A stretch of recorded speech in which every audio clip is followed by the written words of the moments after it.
Sahabat Oase Rohani Katolik yang terkasih, dimanapun Anda berada, jumpa kembali bersama saya Bernadette Esther. Apa kabar? Saya berharap Anda tetap sehat, segar, dan bugar. Tapi bagi para pemirsa dan pendengar setia Oase Rohani Katolik yang saat ini sedang mengalami pergumulan berat dalam hidup, entah oleh sakit, penyakit, atau persoalan sulit lain, saya berharap semoga Anda tetap meyakini bahwa Allah senantiasa menyertai Anda dan Anda berserah diri sepenuhnya kepada pertolongannya. Sahabat Oase Rohani Katolik yang terkasih, hari ini adalah Pekan Biasa ke-30. Kita akan mendengarkan sabda Allah melalui surat Rasul Paulus kepada jemaat di Efesus, bab 6, ayat 10 sampai 20, juga akan mendengarkan Injil Suci menurut Lukas, bab 13, ayat 31 sampai 35. Renungan hari ini akan dibawakan oleh Romo Antonius Widodo, CP, yang akrab disapa Romo Widodo. Romo Widodo dikenal sebagai pribadi yang rendah hati dan akrab dengan umat Tuhan. Beliau kerap hadir meneguhkan dan menguatkan hati keluarga-keluarga yang sedang berduka karena kepergian anggota keluarga tercinta. Beliau baru saja merayakan imamat beliau yang ke-25 pada 2 Oktober lalu. Nah, mari kita sapa beliau lebih dulu. Apa kabar Romo Widodo? Puji Tuhan, kabar baik, penuh berkat Tuhan, dan saya menikmati dengan bahagia. Begitu, Ibu Bernadette. Baik, Romo. Semoga, biasa saya dipanggil B, Romo. Semoga saudara-saudari juga diberkati Tuhan dengan kebahagiaan, dengan kesehatan prima, rezeki, dan tidak putus asa dalam menanggapi panggilan Tuhan, anugerah Tuhan yang sudah diberikan kepada kita. Ya, selamat ulang tahun yang ke-25 ya Romo Widodo. Terima kasih atas doa-doanya, atas support, atas bantuan segalanya, supaya kebaikan, kemurahan hati Bapak Ibu, saudara-saudari dibalas oleh Tuhan dengan sesuai dengan apa yang kita perlukan dalam kehidupan ini. Amin. Ya, kami juga berterima kasih Romo sudah berkenan hadir dalam acara Oase Rohani Katolik hari ini di antara berbagai aktivitas dan kesibukan Romo Widodo. Baik, seperti biasa kita akan mengawali acara kita dengan doa pembuka. Silakan Romo Widodo yang memimpin. Saudara-saudari, marilah kita membuka acara yang baik ini dengan tanda kemenangan Kristus dalam nama Bapa dan Putra dan Roh Kudus. Amin. Tuhan bersamamu dan bersama rohmu. Saudara-saudari, marilah kita berdoa. Ya Bapa yang Maha Kasih, kami bersyukur kepadamu atas mukjizat kehidupan, kesehatan, dan kebahagiaan pada hari ini. Kami ingin mendengarkan dan merenungkan sabdamu, bimbinglah kami dengan Roh Kudus, agar sabdamu meneguhkan iman dan menyemangati hidup kami sehari-hari, agar terus bersemangat dalam menjalankan tugas tanggung jawab kami sebagai putra-putri Allah, karena Yesus Kristus Tuhan dan pengantara kami kini dan sepanjang segala masa. Amin. Amin. Sahabat Oase Rohani Katolik yang terkasih, antifon pembuka, makhluk manapun takkan dapat memisahkan kita dari cinta kasih Allah yang dinyatakan dalam Kristus Yesus, Tuhan kita. Bacaan dari surat Rasul Paulus kepada jemaat di Efesus, bab 6, ayat 10 sampai 20. Saudara-saudara, Hendaklah kalian kuat dalam Tuhan, dalam kekuatan kuasa-Nya. Kenakanlah seluruh perlengkapan senjata Allah, agar kalian dapat bertahan melawan tipu muslihat iblis. Sebab perjuangan kita bukanlah melawan manusia, melainkan melawan pemerintah dan penguasa, melawan para penghulu dunia gelap ini, melawan roh-roh jahat di udara. Sebab itu, kenakanlah seluruh perlengkapan senjata Allah, agar kalian dapat mengadakan perlawanan pada hari yang jahat itu, dan tetap berdiri sesudah menyelesaikan segala sesuatu. Jadi, berdirilah tegap, berikat pinggangkan kebenaran, berbaju zirahkan keadilan, dan kakimu berkasutkan kerelaan untuk memberitakan Injil damai sejahtera. Dalam segala keadaan, pergunakanlah perisai iman, sebab dengan perisai itu kalian akan dapat memadamkan semua panah api si jahat. Terimalah ketopong keselamatan dan pedang roh, yaitu sabda Allah, dalam segala doa dan permohonan. Berdoalah setiap waktu dalam roh, dan berjaga-jagalah dalam doamu itu dengan permohonan terus-menerus untuk segala orang kudus. Berdoalah juga untuk aku, supaya tiap kali membuka mulutku, aku dikaruniai perkataan yang tepat. Berdoalah agar aku dengan berani mewartakan rahasia Injil yang kulayani sebagai utusan yang dipenjarakan. Berdoalah supaya aku menyatakannya dengan berani, sebagaimana seharusnya aku berbicara. Demikianlah sabda Tuhan. Syukur kepada Allah. Mazmur tanggapan dengan refren, terpujilah Tuhan gunung batuku. Terpujilah Tuhan gunung batuku. Terpujilah Tuhan gunung batuku. Ia mengajar tanganku bertempur. Ia melatih jari-jariku berperang. Terpujilah Tuhan gunung batuku. Ia menjadi tempat perlindunganku dan kubu pertahananku, kota dan bentengku, serta penyelamatku. Ia menjadi perisai tempat aku berlindung. Dialah yang menundukkan bangsa-bangsa ke bawah kuasaku. Terpujilah Tuhan gunung batuku. Ya Allah, aku hendak menyanyikan lagu baru bagimu. Dengan gambus 10 tali, aku hendak bermazmur. Sebab engkaulah yang memberikan kemenangan kepada raja-raja, dan yang membebaskan Daud, hambamu. Terpujilah Tuhan gunung batuku. Mari, Saudara-saudari, marilah kita menyanyikan Haleluya untuk menyambut Injil suci. Haleluya, haleluya, haleluya. Terberkatilah yang datang atas nama Tuhan. Terpujilah Engkau di surga. Haleluya, haleluya, haleluya. Tuhan bersamamu dan bersama rohmu. Inilah Yesus Kristus menurut Lukas. Dimuliakanlah Tuhan.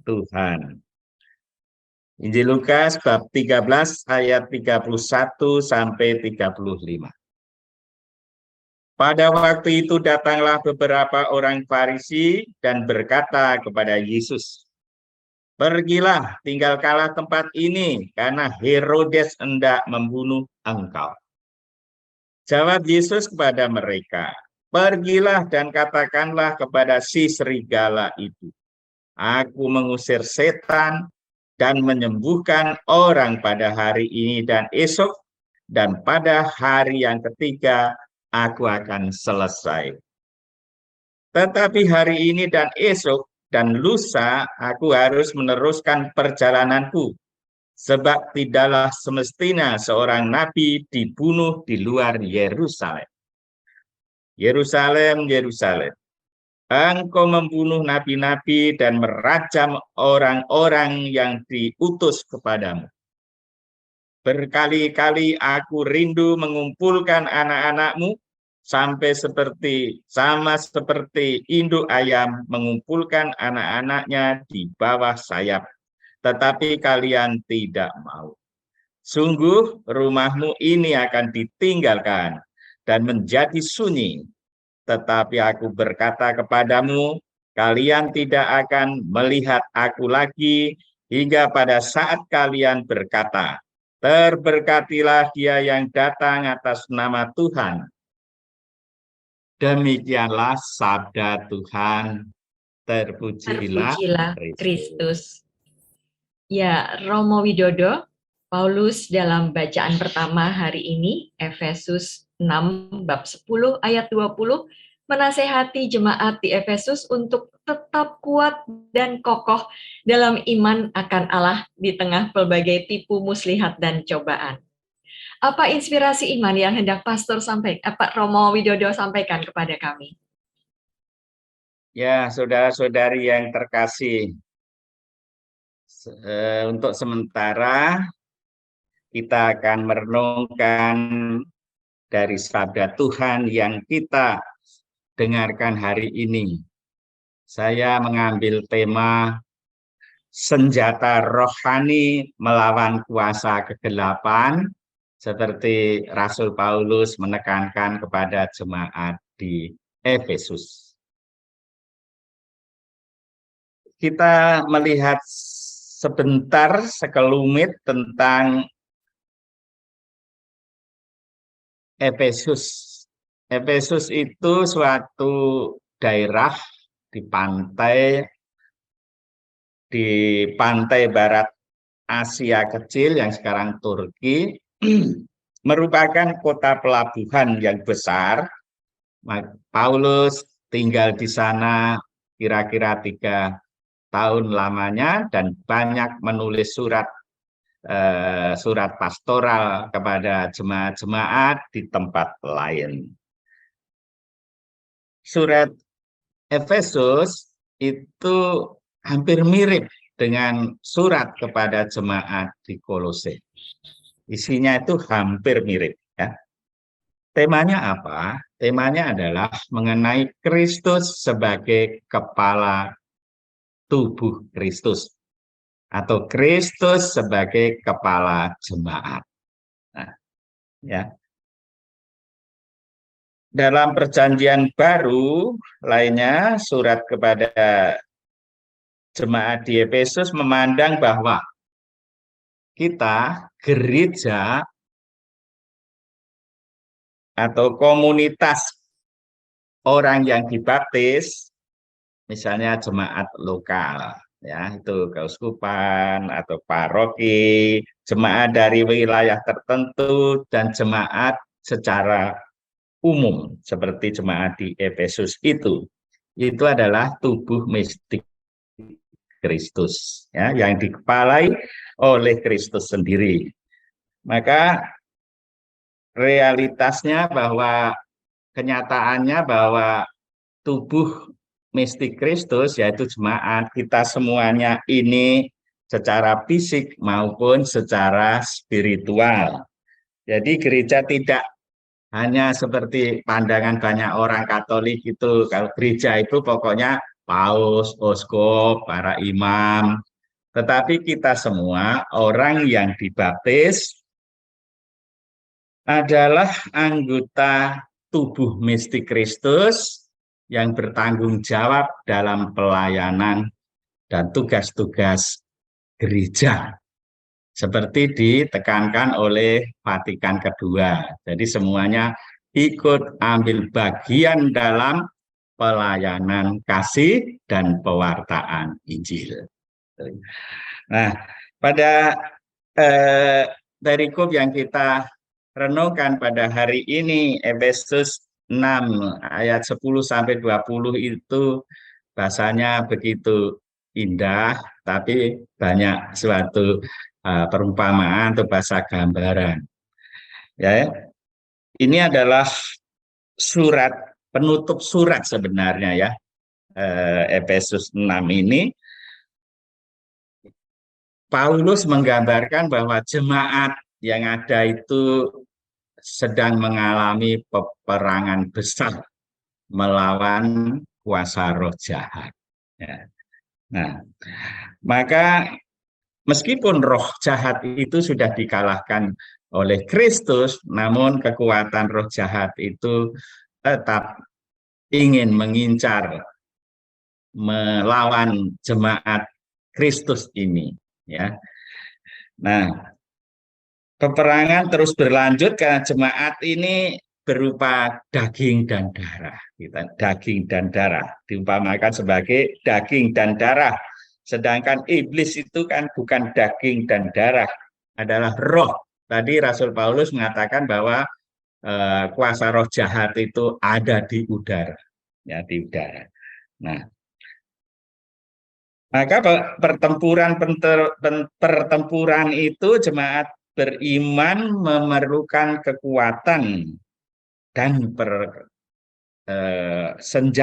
perlengkapan senjata dari Allah untuk melawan tipu muslihat iblis itu.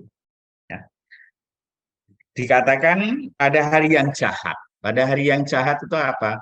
Yaitu cobaan-cobaan oleh roh jahat, ujian, bahkan tindakan kejahatan yang dikuasai oleh roh jahat yang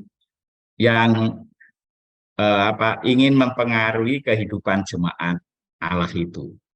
Nah, maka dalam doa Bapa kami yang setiap hari kita doakan, kita mohon bebaskanlah kami dari untuk menghindarkan kita dari pencobaan dan juga dibebaskan dari kuasa roh jahat itu, dari cobaan-cobaan dan kuasa roh jahat. Ya, karena hati kita yang daging dan darah ini adalah lemah, mudah sekali dipengaruhi oleh kecenderungan jahat yang ada dalam pikiran hati kita. Ya. Nah, dengan mengutip perjanjian lama, apa yang dikatakan persenjataan Allah itu, penulis surat menggambarkan macam-macam ya, seperti ikat pinggang kebenaran, baju jirah keadilan, ya, pokoknya tindakan kita, hidup kita yang positif itu adalah senjata-senjata untuk melawan kuasa yang jahat. Nah, lalu ada juga bahwa tadi Rasul Paulus mengatakan mengenai Injil damai sejahtera. Apa itu Injil damai sejahtera atau Injil Shalom itu sejahtera, damai sejahtera berarti bahwa umat beriman siap memberi kesaksian mengenai damai sejahtera yang dianugerahkan Allah yang akan memadamkan panah api yang diarahkan kepada mereka. Ya, kalau orang hidupnya damai sejahtera, maka dia tentu saja akan perlu melawan kekuatan roh jahat itu. Ya. Lalu adanya kita dari Efesus bab 5 ayat 11 sampai 14 itu ada perhatian untuk mempertahankan Injil di antara orang-orang tidak beriman ya. Pada waktu situasinya bahwa jemaat di Efesus itu karena hidup di kota pelabuhan yang besar, tentu saja banyak tantangan dalam menghayati iman mereka. Maka Injil itu menjadi satu-satunya senjata untuk menyerang musuh, disebut sebagai pedang roh. Injil, firman Tuhan, sebagai pedang roh. Sehingga terus pada waktu itu Rasul Paulus menggencarkan evangelisasi. Ya, evangelisasi setiap paroki di KAJ ini ada gerakan evangelisasi. Ya. Artinya apa? Pewartaan Injil itu adalah tugas bagi umat beriman. Ya. Maka setiap paroki itu ada kelompok, toh, ada evangelisasi supaya apa? Supaya iman kita ini tidak hanya doa-doa, difusi, tetapi mengerti tentang sabda Allah. Nah, sabda Allah itu berkuasa dan kuat. Dikatakan dalam surat kepada orang Ibrani itu, sabda Allah, firman Allah itu berkuasa dan kuat. Nah, ini tidak berarti bahwa sabda Allah itu selalu kita suci, ya. Tetapi sabda Allah itu adalah kesaksian hidup umat beriman sendiri yang dihayati oleh firman Tuhan itu, yang hidup dalam jemaat-jemaat Kristiani pada waktu itu. Ya. Maka kitab suci itu memampah firman, tetapi tidak membatasinya. Ya. Maka penulis surat kepada jemaat di Efesus mengajak kita untuk rajin berdoa. Ya, rajin berdoa sebagaimana mereka berdoa untuk diri sendiri, untuk semua orang kudus. Juga Paulus mengatakan minta doa dari jemaatnya supaya bisa mewartakan sabda Allah dengan benar, dengan baik, sehingga pewartaan itu sungguh berdaya guna bagi kehidupan umat sendiri, dan umat menjadi saksi yang tangguh di hadapan orang yang beragama lain ataupun orang-orang yang tidak beragama pada waktu itu. Ya. Oleh karena itu kita disadarkan bahwa pewartaan Injil, penghayatan iman Kristiani dengan hidup baik dan benar, pelayanan kasih yang kita lakukan itu tidak serta-merta kita bebas dari penolakan dan halangan-halangan. Ya. Yang kedua, bahwa kuasa roh jahat selalu tidak senang akan kesuksesan pewartaan Injil Yesus sebagai Kristus, yang maka kuasa jahat itu selalu terus mengganggu dengan segala cobaan-cobaan. Kuasa jahat tidak cukup dilawan dengan perbuatan baik, tetapi juga dengan doa, puasa, dan pertobatan. Nah, ini renungan yang bisa saya sampaikan dari surat Rasul Paulus kepada jemaat di Efesus. Baik, terima kasih sekali Romo Widodo sudah mengingatkan kami semua bahwa untuk melawan iblis, kita harus selalu mengenakan perlengkapan rohani. Salah satunya perisai iman, karena dengan perisai iman kita bisa memadamkan semua panah api dari si jahat, dan juga dengan doa. Baik, sahabat oase rohani Katolik yang terkasih, mari kita jeda sejenak untuk mengendapkan apa yang sudah disampaikan oleh Romo Widodo tadi. Setelah jeda, kita akan lanjutkan perbincangan iman kita dengan dari Injil menurut Santo Lukas. Tetaplah bersama kami.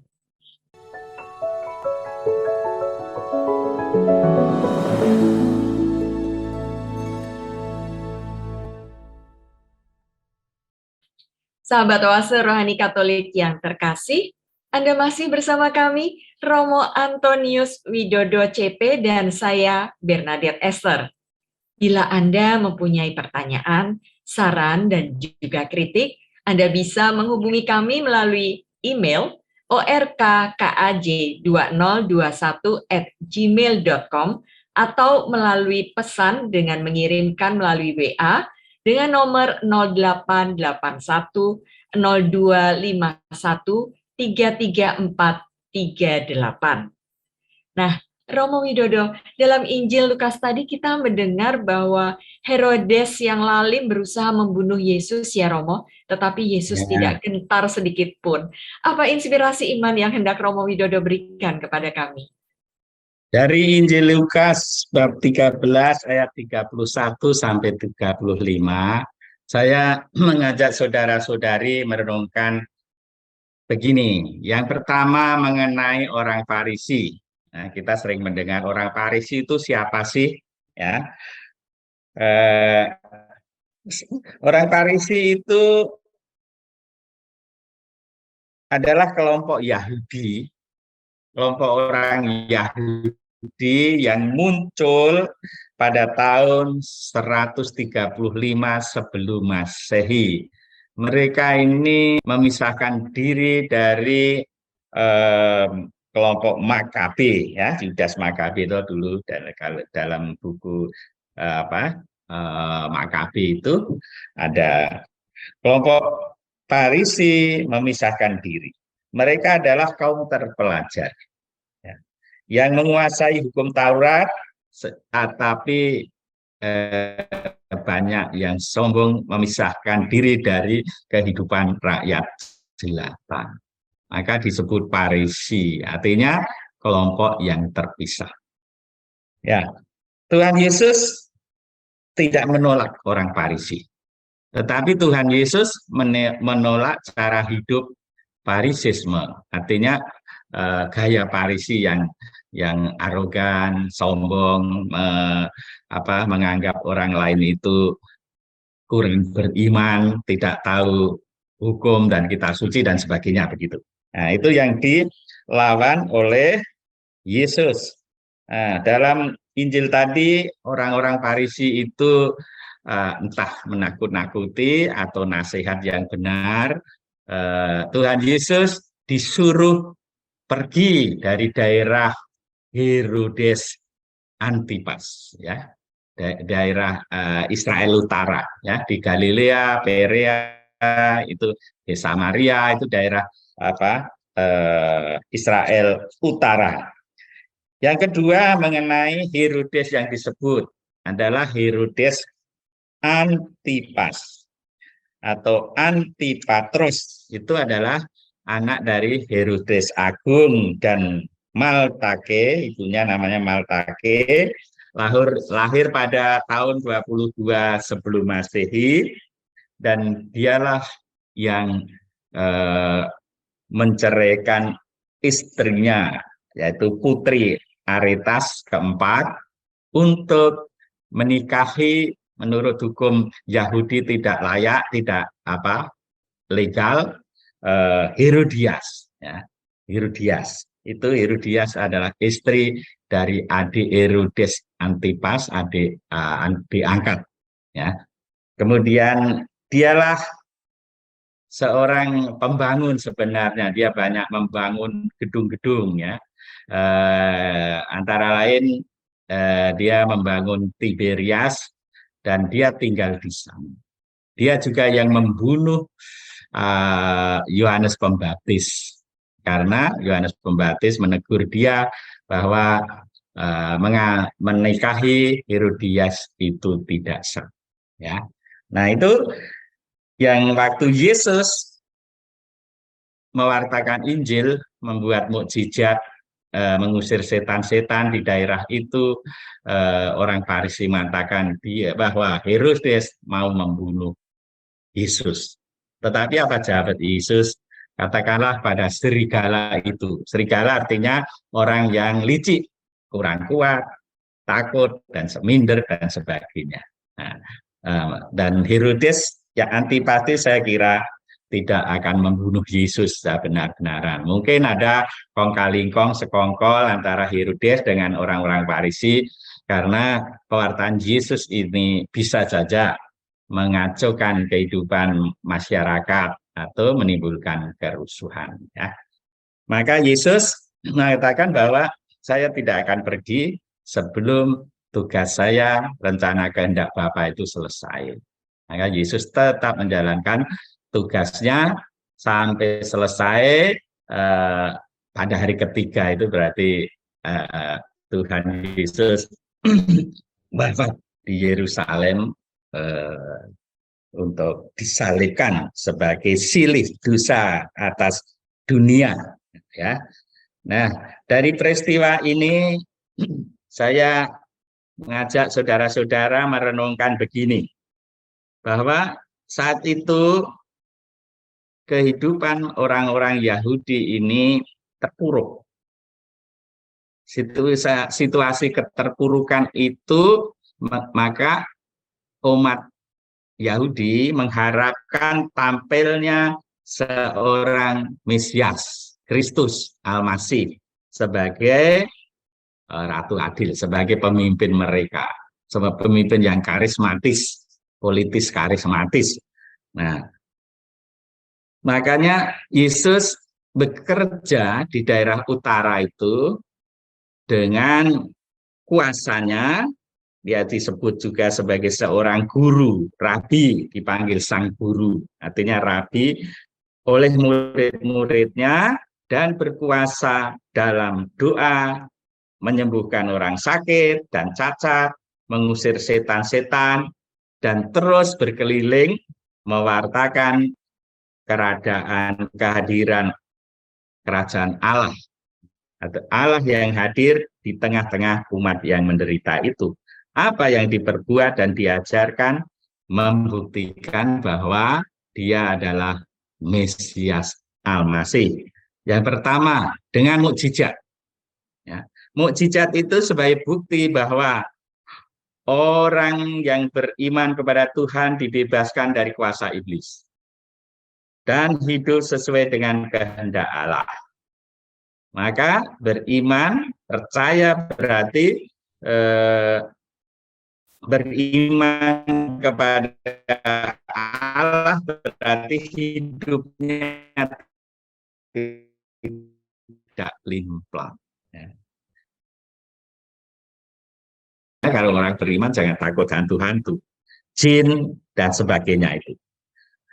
Maka harus disadari bahwa setan itu amat licik. Tadi sudah saya katakan bahwa perayu untung, memperdaya manusia dengan uang, kuasa, dan kenikmati duniawi lainnya.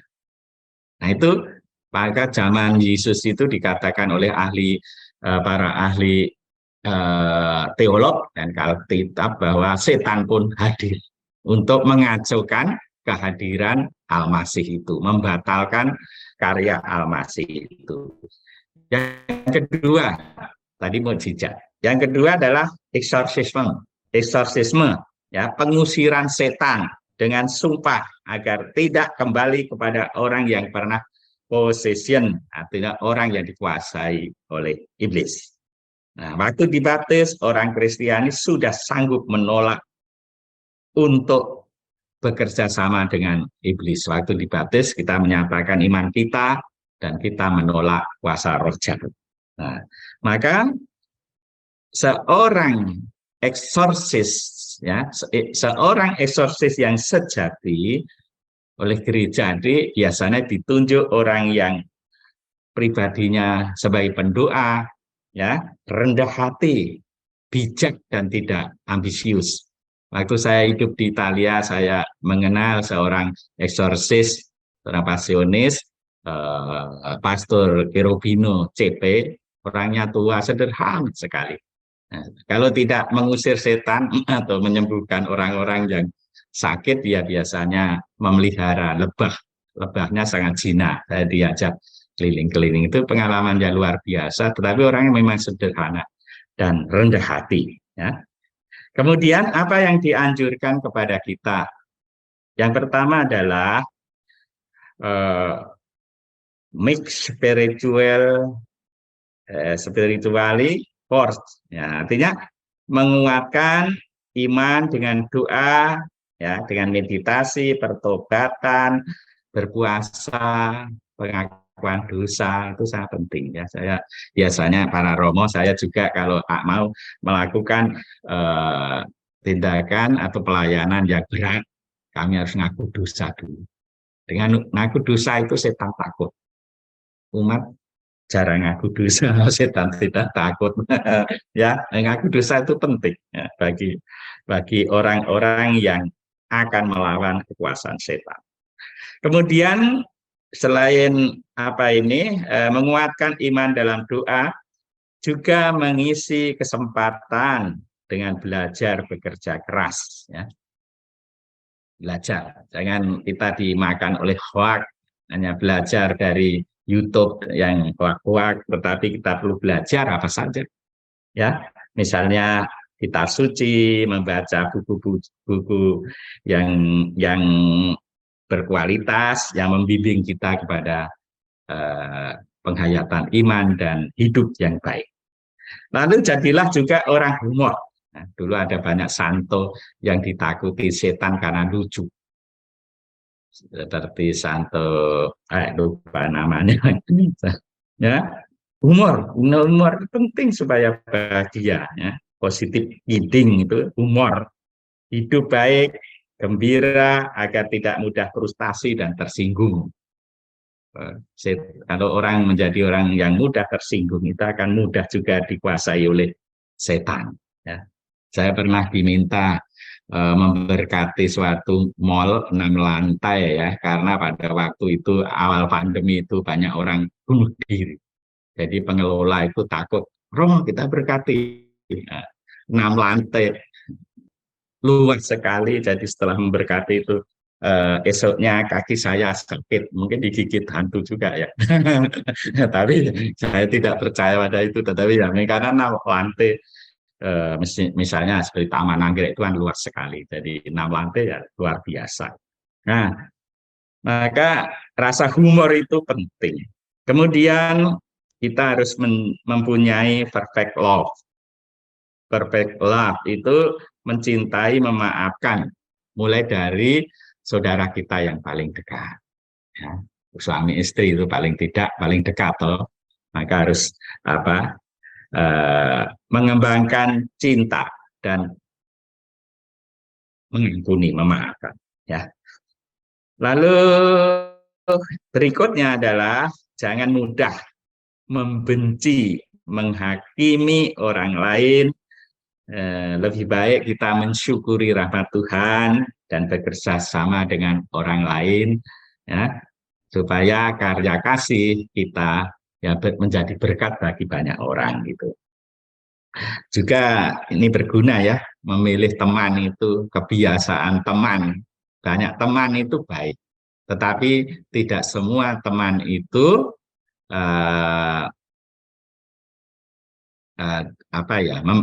berguna bagi kita ya. Pilih yang positif, yang misalnya orang yang cerdas, kreatif, produktif, ya, tidak sombong, suka bantu sesama, itu saya kira sangat baik untuk kita jadikan teman, karena dia akan mengarahkan kita pada kehidupan yang baik juga. Jadi saya simpulkan, paling tidak kalau kita ingin melawan segala kuasa roh jahat, paling tidak ada 3 hal. Ya, tadi dari semua tadi, yang pertama itu jadi orang beriman yang setiap hari mensyukuri akan hidup ini sebagai kasih Tuhan, kasih Allah. Yang kedua, jadilah orang umat yang rendah hati. Orang rendah hati menurut para kudus itu sangat ditakuti oleh setan karena rendah hati. Yang ketiga adalah tindakan kita adalah murah hati. Ya, orang murah hati itu berarti tidak kikir. Ya, supaya kita juga mempunyai semangat gila rasa terhadap saudara-saudari kita yang miskin dan menderita terutama. Ya, ini renungan dari yang saya sampaikan menurut sabda Tuhan dari Injil Lukas tadi. bab 13 ayat 31 sampai 35. Semoga renungan ini berguna bagi peneguhan kita semua. Tuhan memberkati. Amin. Terima kasih atas renungan yang tentu saja pasti akan meneguhkan iman kami, Romo Widodo. Ya, sahabat Katolik, sahabat Oase Rohani Katolik yang terkasih, memang kita harus bersiap dan selalu waspada menghadapi tantangan dan cobaan karena kejahatan dan kegelapan ada di setiap titik kehidupan dan pengalaman hidup kita. Mari, sekarang kita sudah berada di penghujung acara. Romo Widodo mohon doa dan nanti mohon berkat Allah melalui Romo Widodo. Saudara-saudari, marilah kita bersatu dalam doa. Terima kasih ya Bapak, Engkau telah meneguhkan iman kami dengan sabda-Mu.